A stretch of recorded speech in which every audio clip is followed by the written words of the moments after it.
Bienvenue dans cette nouvelle édition de l'Africa Tonight. Au sommaire, l'opposition togolaise en ordre dispersé à l'approche de la prochaine présidentielle. Les partis n'ont pas réussi à s'entendre sur une candidature unique. Le calendrier électoral est toujours en question en République démocratique du Congo. Un mois après sa publication, l'opposition et même certains partis de la majorité demandent des réajustements. Et un vaccin contre Ebola en phase de test en Guinée. Les essais ont déjà eu lieu sur une cinquantaine de personnes pour en vérifier l'efficacité. Mais tout d'abord, une réunion de la rébellion Touareg a débuté ce mercredi au nord du Mali, dans la ville de Kidal. Une concertation destinée à arrêter une position commune sur l'accord d'Alger, déjà paraphé par le gouvernement malien. La pression déjà forte sur les rebelles pour signer ce document s'est intensifiée à la suite de l'attentat du 7 mars à Bamako. Écoutez à ce propos Thiambal Gimbayara, directeur de publication de La Voix du Mali. En effet, la rencontre entre la coordination des mouvements de l'Azawad et les populations de Kidal se fait sous une tension, une forte tension. La rencontre, en tout cas, a lieu en ce moment. Il y a deux positions qui se dégagent.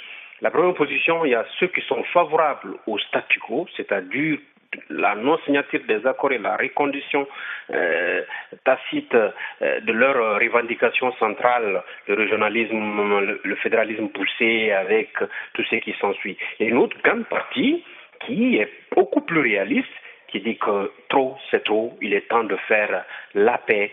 De toutes les façons, la communauté internationale a longtemps accompagné ce processus de paix. Il a été paraphé le 1er mars dernier à Alger. Il faut maintenant le signer à Bamako et qu'il soit effectif sur l'ensemble du territoire malien pour qu'enfin les populations qui ont erré depuis des mois et des mois reviennent sur leur site, puissent prévoir un avenir plus radieux et meilleur qu'aujourd'hui. Parce qu'une vie de camp n'est pas une vie par ces temps qui courent. Les populations ont souffert, ils ont beaucoup souffert et il faut abréger cette souffrance-là pour qu'enfin les gens reviennent sur eux.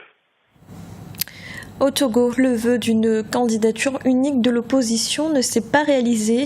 Le 15 avril prochain aura lieu l'élection présidentielle et ils sont 4 candidats à se présenter face au président sortant, Faure Gnassingbe. Une division qui, pour certains, réduit les chances d'alternance politique. Ibra Ndiaye. C'est en rang dispersé que la classe politique de l'opposition participe à la présidentielle du 15 avril prochain. Les formations politiques de l'opposition, validées par la Commission électorale nationale indépendante, sont le CAP 2015, l'ADI, le MCD et le NET. Une situation qui, pour beaucoup, amenuise les chances d'une alternance politique au Togo. Si l'opposition en est parvenue là, c'est parce que des concessions n'avaient pas été faites au départ. C'est du moins ce que pense l'organisation pour bâtir dans l'Union un Togo solidaire. Si le gouvernement avait fait des réformes, cette division de l'opposition, de toute façon, ne serait pas aussi étalée. Mais maintenant, l'ensemble des partis de l'opposition, l'ensemble des associations de la société civile se sont mis ensemble pour dire nous proposons à UNI que nous sommes d'accord sur sa proposition, que la loi n'est pas rétroactive, pour amener UNI à faire les réformes. Mais c'est l'ANC donc qui s'est opposée. La limitation du mandat présidentiel et le scrutin nominal à 2 tours, voilà les principales réformes politiques exigées par l'accord politique global signé en 2006 par l'ensemble de la classe politique togolaise. Aujourd'hui, aucune de ces réformes n'a été obtenue, même pas à l'Assemblée nationale où le sujet avait été plusieurs fois débattu. L'opposition a manqué de discernement et de responsabilité. Quand je parle de l'opposition, je parle de l'opposition parlementaire, ce qui nous représente à l'Assemblée nationale. Nous avons fait notre part en disant que nous voulons offrir une chance à l'alternance politique au Togo. Si les autres n'ont pas compris, nous avons même fait une démarche auprès d'eux. Je souhaite bonne chance à l'ANC, je souhaite qu'elle gagne les élections, et là, en ce moment-là, de toute façon, elle aura relevé le défi. Le parti Obu n'a pas de candidat dans la course pour le fauteuil présidentiel d'avril prochain, mais entend soutenir un candidat à travers des consignes de vote. La présidentielle d'avril prochain au Togo se prépare dans un contexte de grogne sociale, notamment dans les secteurs de la santé et de l'éducation. En République démocratique du Congo, près d'un mois après la publication des dates des scrutins prévus en 2016, la polémique continue d'enfler et cette fois ce sont des partis de la majorité qui montent au créneau. Ils estiment que le calendrier tel que présenté demande des réajustements. Amien Dadiak.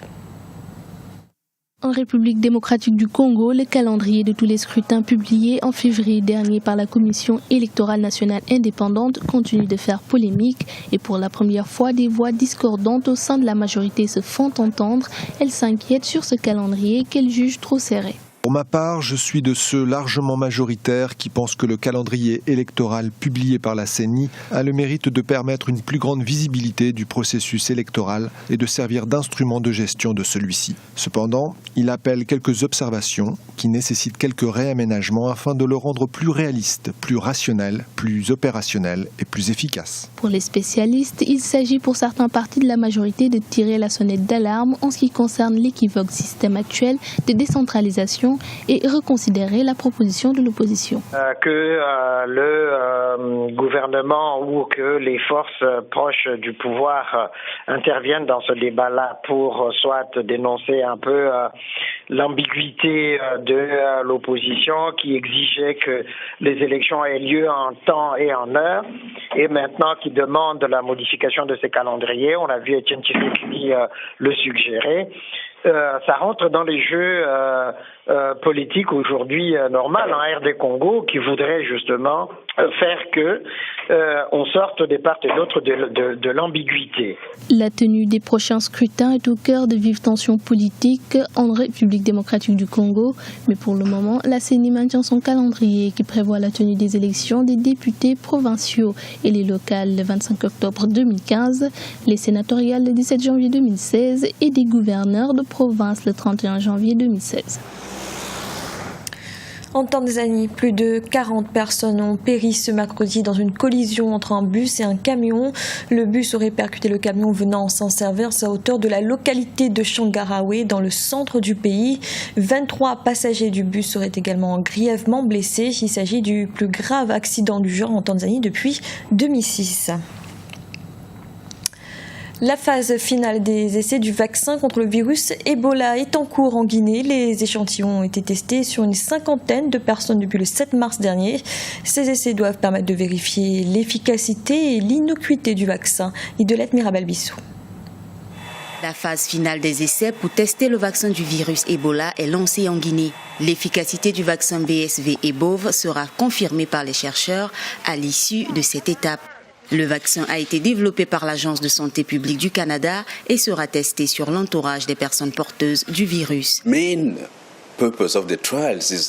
L'objectif principal de ces essais est en fait de vacciner les personnes autour des cas d'Ebola récemment confirmés.